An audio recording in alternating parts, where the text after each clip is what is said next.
สวัสดีจ้าพี่น้องมื้อนี้สิพามาทำกับข้าวคือเก่าจ้าได้ฟางหมากอึจ้าพี่น้องได้ฟางหมากอึมาจากตลาดจ้ะบางมื้อก็มีเนาะที่เราไปย่างตลาดบางมื้อก็พอบางมื้อก็บ่มีเด้อจ้ะก่อนสิกินเราก็สิเอามาปอกออกก่อนเด้อจ้ะปอกเขาเอิ้นเปลือกมันนั่นแหละจ้ะเพราะว่าถ้าบ่ปอกอะมันสิคายเนาะพี่น้องเนาะมันสิมีคายเนาะต้องปอกก่อนเอาไปทำกินเด้อจ้ะมื้อนี้ก็ได้เห็ดมาจ้ะพี่น้องสิมาแกงใส่เห็ดแต่ว่าสิบ่แกงเผ็ดเนาะ สิบ่แกงเผ็ดเพราะว่าลูกสาวหล้าก็กินนำจ้ะลูกสาวหลาสิกินนำเด้อถ้าเป็นเห็ดปวกนี่เพิ่นมักคักจ้ะก็เลยสิ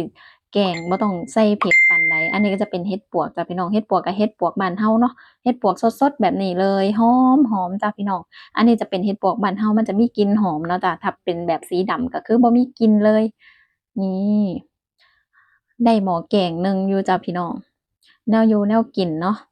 กินมาแต่พ่อแต่แม่เฮาพู้นล่ะเฮ็ดนี่ก็ได้ ทีนี้ก็สิมาตำข้าวเบื่อใส่จ้ะพี่น้องแกงยามใดก็สิมักใส่ข้าวเบื่อเด้อจ้ะใส่ให้น้ำมันข้นค่ะพี่น้องนี่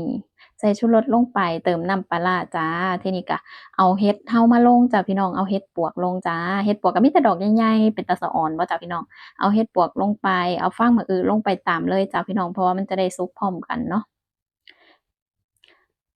เริ่มได้กลิ่นหอมหม้อเริ่มเดือดแล้วจ้ะพี่น้องลูกสาวก็มาย่างมาถามแม่ใกล้สุกยังเพิ่นว่าใกล้สุกยังลูกสาวผู้น้อยอยากกินตั้งแต่ยังบ่ทันได้สุกพู้นอ่อนช้อนดอกเห็ดซิมเบิ่งก่อนจ้ะพี่น้องยังขาดปลาร้าหน่อยหนึ่งเอามาใส่แล้วก็ตามด้วยผักอีตูจ้ะพี่น้องเพราะว่าบ่มีผักติ๋วเนาะจ้ะมื้อนั้นบ่ได้ซื้อมาสุกแล้วจ้ะพี่น้องมากินนำกันเด้อกับข้าวบ้านเฮากินอยู่ไสก็แซ่บคือเก่าจ้ะไปทางใดก็ยังคิดฮอดกับข้าวบ้านเฮาคือเก่า น้ำหวานคักจ้ะพี่น้องมาสดน้ำร้อนๆนำกันเฮ็ดปวกดอกใหญ่ๆเป็นตาอ่อนซ้อน